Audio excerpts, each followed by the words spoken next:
akan menikah dengan Pangeran Suryanata, yaitu pangeran dari Kerajaan Majapahit. Halo guys, assalamualaikum warahmatullahi wabarakatuh. Balik lagi di channel aku, Lydia Zainal. Pada kesempatan kali ini dan pada video kali ini aku nggak akan review make up lagi, nggak akan review masalah tutorial make up, tutorial cara pakai lensa, tutorial cara pakai bulu mata dan pakai alis. Enggak. Pada kesempatan kali ini aku akan menceritakan legenda atau cerita rakyat dari daerah aku, daerah Banjar. Dimana cerita ini yang mungkin akan menginspirasi kalian atau akan membuat teman-teman semua atau kawan-kawan semua yang nggak tahu menjadi tahu. Sebelumnya aku berterima kasih dulu pada kalian yang udah klik video ini dan bersedia untuk menontonnya. Legenda apakah yang akan aku ceritakan di sini? Check it out.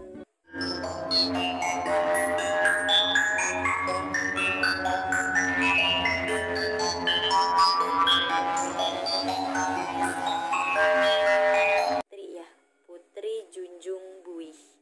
Nah, di Kalimantan ini dia juga punya penguasa laut Kalimantan yang sering disebut dengan Putri Junjung Buih. Nah, di sini aku akan menceritakan tentang gimana sih ceritanya dari awal si Putri Junjung Buih ini, dan bagaimana sih cerita rakyatnya yang kita sering dengar, dan bagaimana beliau lahir, bagaimana beliau bisa kita kenal sebagai Putri Junjung Buih. Di video ini aku akan jelasin semua. Jadi guys, di sini diceritakan seorang Putri Junjung Buih itu adalah seorang putri raja dari kerajaan negara Dipa menurut hikayat Banjar. Jadi si Putri Junjung Buih ini pasti lekat dengan khasnya masyarakat Banjar. Dalam sejarahnya, si Putri Junjung Buih ini berasal dari buih-buih yang muncul di sungai. Jadi beliau itu ditemukan di buih-buih sungai dan beliau ini diberi nama Putri Junjung Buih. Putri Junjung Buih ini sendiri merupakan anak angkat dari Lambung Mangkurat yang diperolehnya ketika belampah. Belampah itu dalam artian Indonesianya adalah bertapa. Dan katanya si putri ini adalah anak dari Ngabehi Hilir. Ngabehi Hilir. Yang aku cari tadi di translatannya itu adalah sosok mistis penguasa dunia gaib. Putri ini juga berasal dari unsur etnis pribumi Kalimantan. Nah, jadi maksudnya itu ya ini kisahnya diambil dari pribumi rakyat Kalimantan gitu. Nah, jadi udah kayak terkenal banget kan kalau aku sebutin judulnya Putri Junjung Buih. Pasti kalian semua udah pada tahu juga. Menurut kisahnya sendiri, itu di kota Amuntai dahulu kala berdiri sebuah kerajaan. Halo guys, kawan-kawan yang ada di Amuntai, salam ya dari aku. Dulu di kota Amuntai berdirilah sebuah kerajaan yang dipimpin oleh dua raja. Dua raja ini adalah dua kakak beradik yang disebut dengan Raja Patmagara atau Raja Tua, dan adiknya sendiri yaitu Raja Sukmagara yang disebut Raja Muda. Nah, untuk sebelumnya aku mau kasih tahu kalian sendiri yang nggak tahu kota Amuntai. Jadi Amuntai ini adalah kabupaten, salah satu kabupaten yang ada di Kalimantan Selatan yang beribu kota di Kabupaten Hulu Sungai Utara, di mana kota Amuntai sendiri itu terletak di pertemuan murung antara Sungai Nagara, Sungai Tabalong, dan Sungai Balangan atau Parengin. Nah, dan berjarak 190 km dari sebelah utara kota Banjarmasin, yaitu ibu kota Provinsi Kalimantan sendiri. Jadi di Amuntai itu berdirilah sebuah kerajaan yang dimana dipimpin oleh dua raja yang dinamakan Raja Patmagara, Raja Tua, dan Raja Mudanya adalah Raja Sukmagara. Mereka sendiri adalah pemimpin yang sangat bijaksana, yang sangat baik. Jadi masyarakat di sana sangat sayang kepada mereka dan sangat mencintai mereka. Kota yang tenang dan tentram tersebut karena mereka berhasil, karena mereka adalah pemimpin yang sangat baik. Dua raja kakak beradik tadi.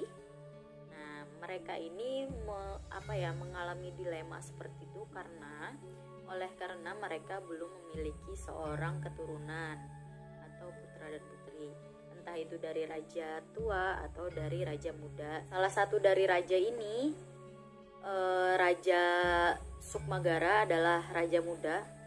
Pada saat itu sangat ingin sekali memiliki anak atau keturunan, karena kan mereka berdua tadi belum memiliki anak. Jadi beliau ini sangat-sangat ingin memiliki keturunan laki-laki. Jadi kayak punya anak laki-laki tapi kembar gitu. Sehingga beliau dan istri beliau setiap hari selalu berusaha dan berdoa kepada para dewa untuk meminta diberi keturunan. Jadi si raja muda yang sangat ingin memiliki anak kembar ini diberi petunjuk untuk melakukan doa di suatu tempat di dekat kota Banjarmasin. Nah, jadi pergilah tuh beliau ke tempat itu untuk berdoa di situ, di dekat kota Banjarmasin. Pokoknya berdoa di situ dan berhajat mungkin ingin memiliki anak kembar laki-laki. Kalau bisa kayak gitu, beliau berdoanya seperti itu. Benar saja, setelah pulang dari berdoa dan kembali lagi, kembali ke kerajaan, istri beliau itu disuruh makan buah. Terus setelah memakan buah itu, tidak lama setelah itu istri beliau mengandung. Selama istrinya ini mengandung, raja muda tadi, Raja Sukmagara ini tidak henti-hentinya berdoa kepada para dewa agar anak yang dilahirkan nanti oleh istrinya ini adalah anak kembar. Beberapa bulan kemudian, jelas saja istri beliau melahirkan anak kembar laki-laki, 2 orang anak kembar laki-laki yang terlahir sangat tampan. Dan kabar gembira ini beliau sampaikan kepada kakak beliau dengan Raja Patmagara tadi. Raja Patmagara pun mendengar adiknya memiliki keturunan. Dia merasa senang dan sangat bahagia, sangat ikutlah merasa senang. Tapi di lubuk hati beliau pun, beliau mungkin juga merasa ingin memiliki juga, kayak ingin memiliki anak sama seperti adiknya gitu. 2 raja ini kan memang belum memiliki anak. Nah, jadi si adiknya itu yang lebih duluan memiliki anak. Dengan perasaan yang seperti itu, beliau sempat berbicara di dalam hati seperti ini. Aku tidak muluk-muluk, aku tidak memilih-milih artinya, dan tidak meminta lebih. Yang terpenting aku diberikan keturunan, baik itu wanita atau laki-laki kelak. Yang terpenting aku memiliki keturunan. Beliau berkata seperti itu. Tidak lama kemudian, mungkin beliau habis berceletuk di dalam hati kayak gitu, beliau tidur. Di dalam tidur itu dan malam itu juga beliau dikasih mimpi dan diberi mimpi, diberi wangsit. Kalau kita bilang biasanya diberi wangsit untuk belampah tadi, yaitu bertapa. Belampah itu kalau bahasa Indonesianya bertapa di sebuah candi yang ada di Amuntai. Beliau memulai pertapaannya ke candi tersebut dan beliau tidak sendiri ternyata. Beliau membawa orang tertua dari kerajaan beliau, yaitu yang sering dipanggil beliau Datuk Jung, dan beberapa orang pengawalnya lagi. Selama bertapa atau belampah, beliau ini atau raja tua ini tidak mendapatkan apa-apa. Ya, mungkin beliau bertapa selama berhari-hari, cuman tidak ada mendapatkan hasil dari pertapaan beliau tadi. Namun hati beliau ini kayak, aku yakin aku akan mendapatkan, dan aku akan mendapatkan sesuatu setelah aku melakukan pertapaan ini. Beliau sendiri yakin. Namun hari demi hari dijalani, waktu demi waktu mungkin sudah terlewati, tapi beliau tidak juga mendapatkan hasil. Nah, di sini beliau sempat kayak menyerah. Nah, beliau sempat menyerah dan suruh para pasukannya dan Datuk tadi pulang. Ayo kita pulang aja, kayaknya sudah cukup. Seperti itu ya kalau kita jabarkan, kayaknya sudah cukup. Nah, di perjalanan pulang, beliau menyusuri sungai atau lewat dari sungai. Nah, di sungai tersebut beliau atau raja tua dari kerajaan ini atau Raja Patmagara melihat ada seorang bayi perempuan yang sangat cantik sekali di atas sungai tersebut, di atas buih-buih sungai tersebut. Raja pun dan anak buahnya sempat merasa heran, kenapa nih ada bayi kok secantik ini ada di sungai, ada di atas buih-buih ini gitu. Dia sempat raja ini sempat keheranan dengan anak buah. Jelas saja ada bayi kan di atas buih-buih di sungai. Dia di atas buih-buih gitu, kayak ini sungai terus buihnya naik ke atas gitu, terus bayinya kayak di atas gitu. Ya kalian bisa bayangin, itu sangat manis dan sangat cantik dengan kulit yang putih dan sangat bersih. Mereka berusaha untuk menolong atau mengambil bayi tersebut, namun sangat susah. Jadi kayak mau ngambil tapi bayinya tuh kayak menjauh ya gitu, buih-buihnya juga menjauh, terus mau diambil lagi menjauh lagi, ingin diraih pun juga sangat susah gitu. Terdengarlah suara kecil dari arah bayi tersebut bahwa si bayi ini tidak bisa diambil begitu saja. Dia ingin ikut dengan raja, tapi ada syaratnya. Jadi syaratnya itu dia ingin diambil tapi harus dikawal oleh 40 wanita cantik. Jadi dia mau diambil oleh raja, tapi dia harus dikawal. Sebelum diambil tuh harus dikawal kayak dikawal dengan dayang-dayang kayak gitu, 40 dayang cantik. Dan sediakan satu kain yang harus menyelimuti badan si bayi tersebut. Tapi kainnya ini harus ditenun dengan waktu dengan waktu setengah hari aja. Nah, bingung kan raja kan. Jadi si Raja Patmagara ini, raja tua ini langsung mengutus anak buahnya dan Datuk tadi untuk ke istana mencari pengawal wanita atau dayang-dayang wanita yang cantik-cantik, sekisar 40 orang, dan mencari kain tenun yang ditenun setengah hari aja. Dayang didatangkan ke sungai itu dan kain tadi udah ketemu. Anak itu akhirnya bisa diraih oleh sang raja. Jadi beliau tuh kayak diambillah tuh bayi kan. Diambillah tuh bayi pakai kain, ditutupinnya kainnya tadi ke bayinya, diselimutinnya, digendongnya lah kayak gini. Digendong itu langsung diberi nama lah sama Raja Patmagara atau raja tua ini. Diberi nama Putri Junjung Buih. Kenapa? Karena anak perempuan itu ditemukan di antara buih-buih yang ada di sungai. Udah tuh berlanjut kehidupan raja, senang dong dia dengan istrinya memiliki seorang putri, seorang keturunan. Putri Junjung Buih sendiri sangat dicintai oleh masyarakat di sana dan warga di sana karena kebaikannya, dan tidak ada seorang pun atau satu orang pun yang mendustakan soal kecantikan si Putri Junjung Buih ini. Gak ada satu orang pun yang gak ngakui kecantikannya loh, saking cantiknya ini orang. Insya Allah. Konon katanya ya guys, putri inilah yang sering disebutkan sebagai asal muasal dari keturunan Raja Banjar atau raja-raja yang ada di Kalimantan sekarang.